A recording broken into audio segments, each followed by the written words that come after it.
السلام عليكم ورحمة الله وبركاته. أكم جفتن نجانا جفتني كبجم توتا جالتم توتا أمة أورومو بهاديها كابفتبا بكم جرتنت الدنيا قوت الدنيا ترور جرتن جتودا بكم جرتنت نجانك يا إسنها ركبوا سنين جلا كانت أنسون يادا جبابا توكو يادا أني intala torban kana keessa wanta jiru jechuudha haala biyyattii sanii irratti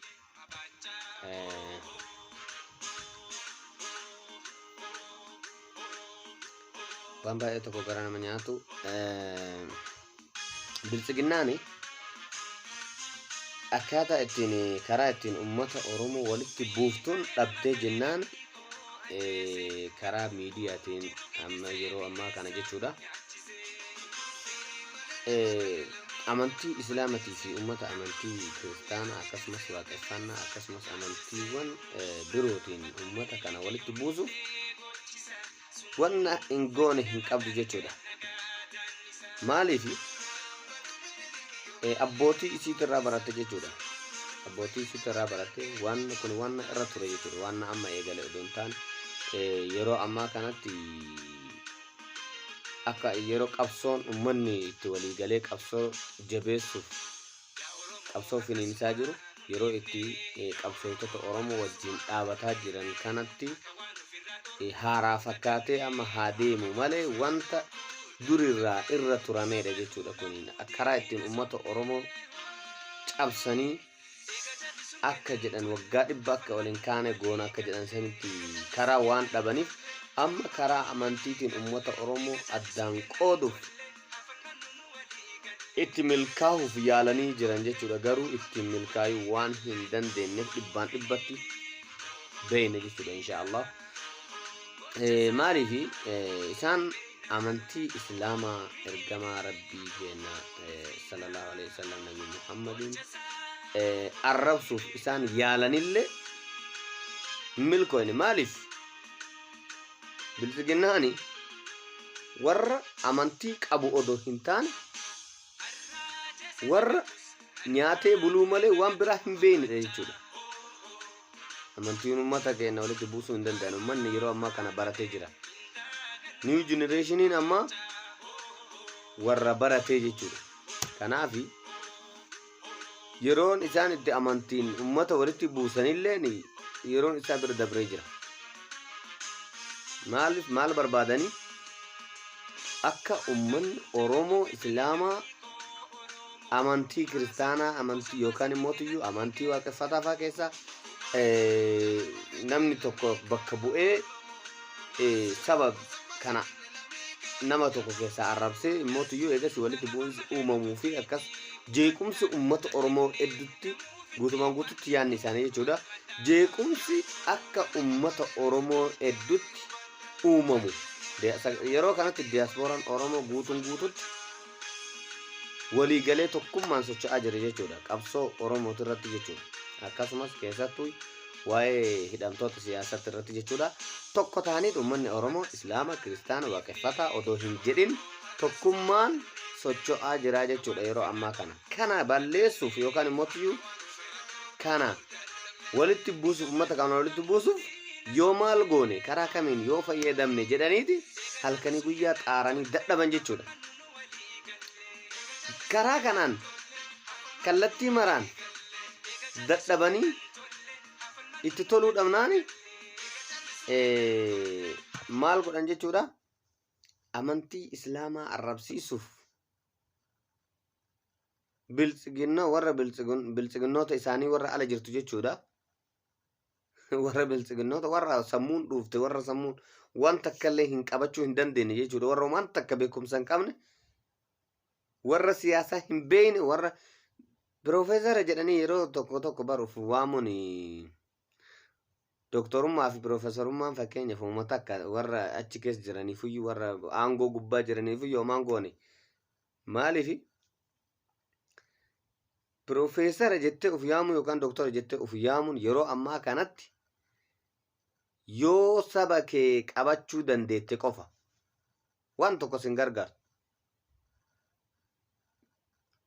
Profeesara jettee of waamuu fi doktora jettee of waamuun sabaaf sablammii kee biyya takka keessa waliin jirtu saniin nagayaa waliin jiraachuu yoo hin dandeenye doktorummaan kee profeesarummaan kee qilee seenti jechuudha. Bu'aa tokko siin qabu. Lafa roobni hin jirretti, lafa bishaan hin jirretti biqiltuu yoo dhaaban ol hin deemu jechuu achumatti hafa akkas jechuudha. Kanaaf warri amantiin ummata Oromoo adda qoqqooduu yaadan, warri amantiin ummata kana addaan baasuu barbaadu, warra sammuun isaanii dhoqqaa'e jechuudha. Warra waan takka hin beekne, warra waan takka hin beekne jechuudha. Kanaaf isinirra hin laallu. Maaliif nuti alhamdulillah gara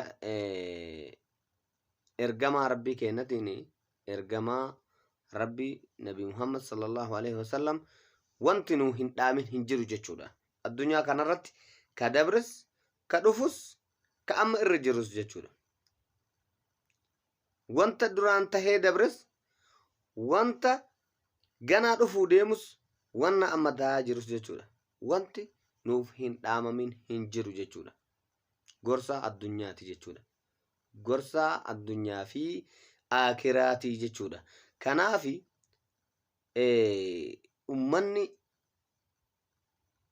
ummanni Oromoo jechuudha waa'ee biltsiginnaa gocha biltsiginnaan deemtuun kanaan burjajja'uu hin qabu gonkumaayyuu. Beekumsa waan hin qabneef hayni isaan beekan waan hagas ta'eef dandeettiin isaan qaban waan hin jirreef kanaaf ummata walitti buusuuf waan ummata walitti buusu qofa haasa'u jechuudha. Waan walitti ummata buusu haasa'uu isaanittu yeroo ammaa kanatti masaara mootummaa keessaa isaan baasee sodaan achi keessatti du'urra dhokadhee boolla waraabessaa keessa seenuu na wayya jechuun bosona keessatti dhokatanii suuraa ka'anii nama loluuf fakkeessan jechuudha. Kuni abadan gonkumaayyuu ummata Oromoo burjaajessuu hin qabu jedha. Ummanni Oromoo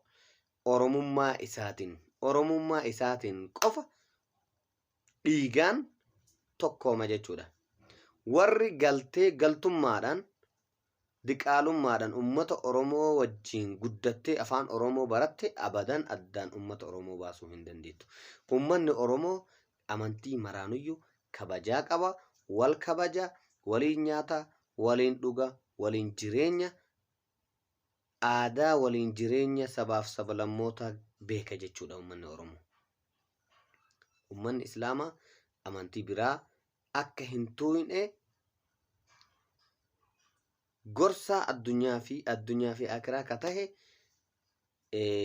ergamaan keenya sallallahu alaihi wasallam nu gorsanii jiran jechuudha. Nuti amantii kamuyyuu arrabsullee hin dandeenyu, qeequllee hin dandeenyu, qeequllee hin qabnu jechuudha.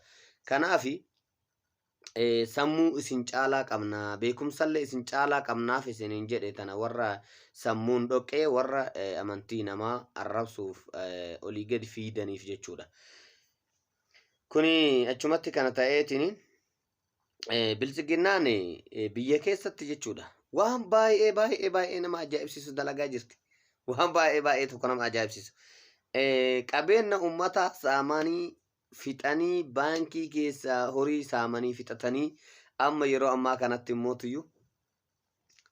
mataa nama tokkootiin yookaan immoo mataa mana tokkootiin birrii 1,100 1,800 gadi aanan 1,000 haga 800 jechuudha. Mataan mana tokkootiin irra deemaniiti garee qopheeffatanii garee A garee B garee C jedhanii haga zaatitti jechuudha qopheeffatanii ganda gandaan horii sassaabataa jiran jechuudha. Humnaan ganda keessa deemanii horii sassaabataa jiran. Kana maali jechuudha? Kufaatii isaanii agarsiisa jechuudha. Kufanii jiran amma ganda keessa deemanii horii xiqqoo ummata bonni itti bu'ee burjaajjahaa jiru. Ummata yeroo ammaa kanatti Oromiyaa keessa guutuma biyyattii san keessattuyyuu sababa lola kanaatiif sababa mootummaa kun jeequmsa uumeef irraa kaka'e jechuudha. Ummanni beelaan miidhamaa jira. Horiin iyyuu beelaan miidhamaa jira. Ummanni akka malee rakkatee jira jechuudha. Ummata rakkatee jiru kana akkasumattuyyuu mataa mana tokkootiin ka akkam hin qabu jedhe 800,000 yoo baasuu hin dandeenye mana hidhaa seenaa jechuudha. Dirqisiisanii irra deemanii mana manaan maallaqa guurataa jirti jechuudha bilisiginnaa yeroo ammaa. Kuni baay'ee tokko kasaaruu mootummaa sanii argisiisa jechuudha. Ummata beelahaa jiru, ummata beela miidhamaa jiru. Silaa mootummaan akka mootummaatitti gargaaruu qaba malee irra deemetiniin humnaan dirqiin maallaqa haganaa fiduu qabdan jedhanii kaabinee uumanii mana manarra deemaniitiin horii giddaa jan irraa fuudhaa jiran jechuudha. Shame on you bilisiginnaa.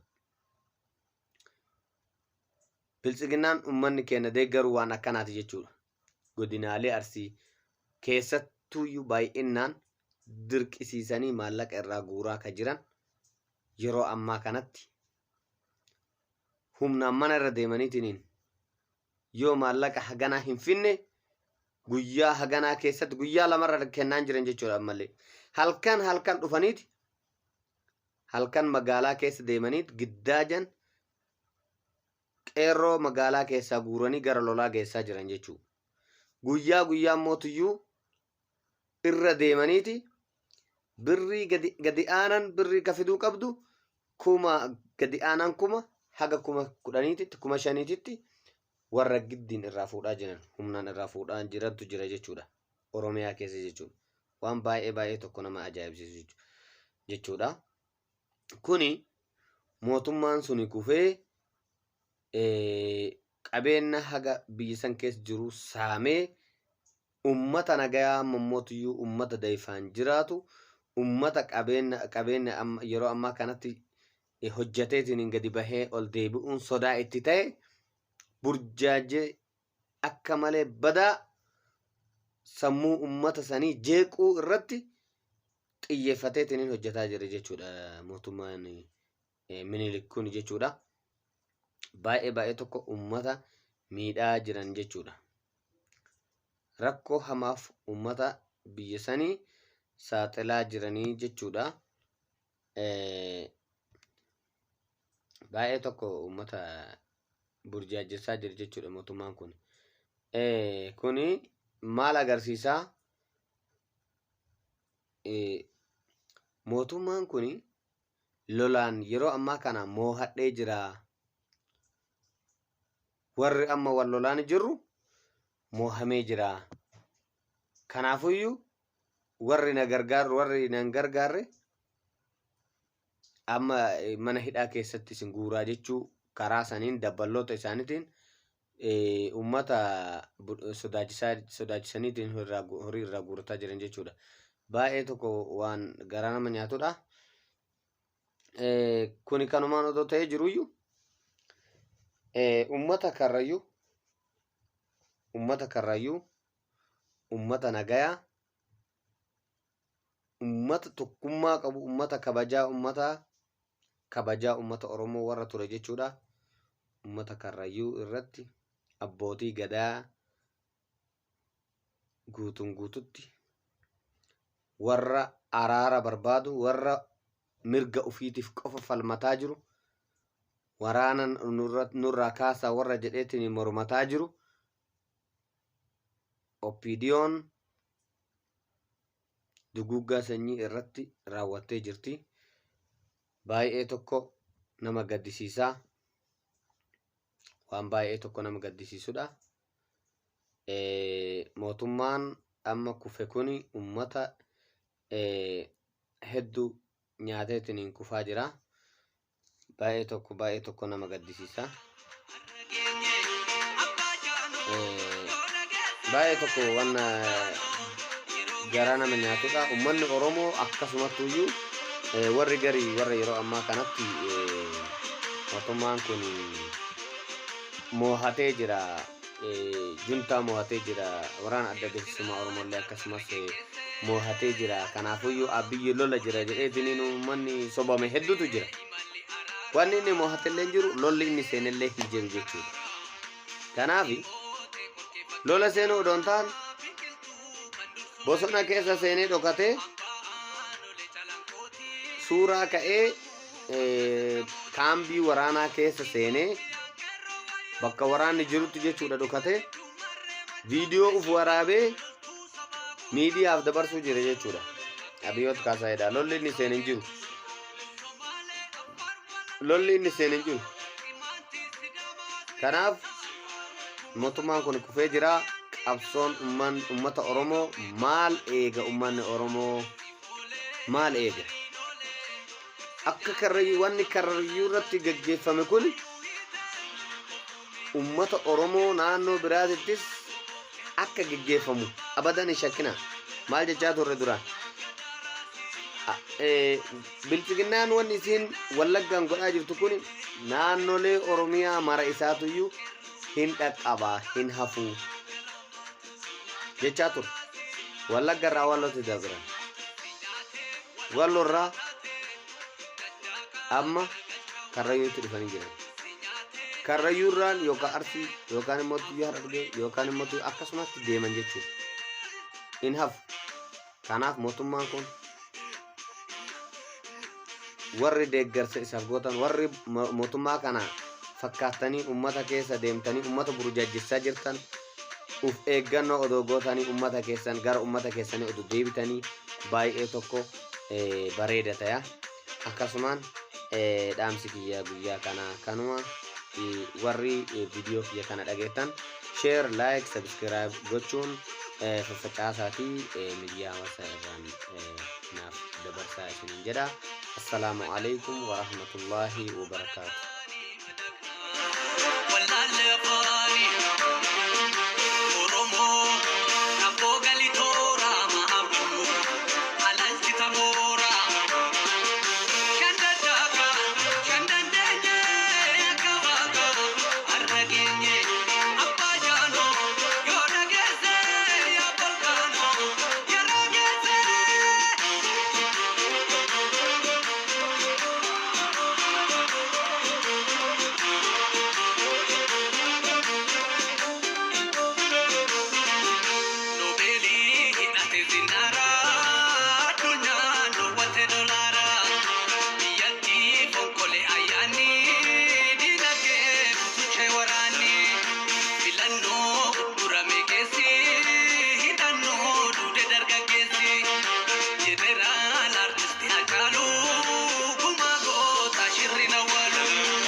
Google Digital Skills for Africa offers over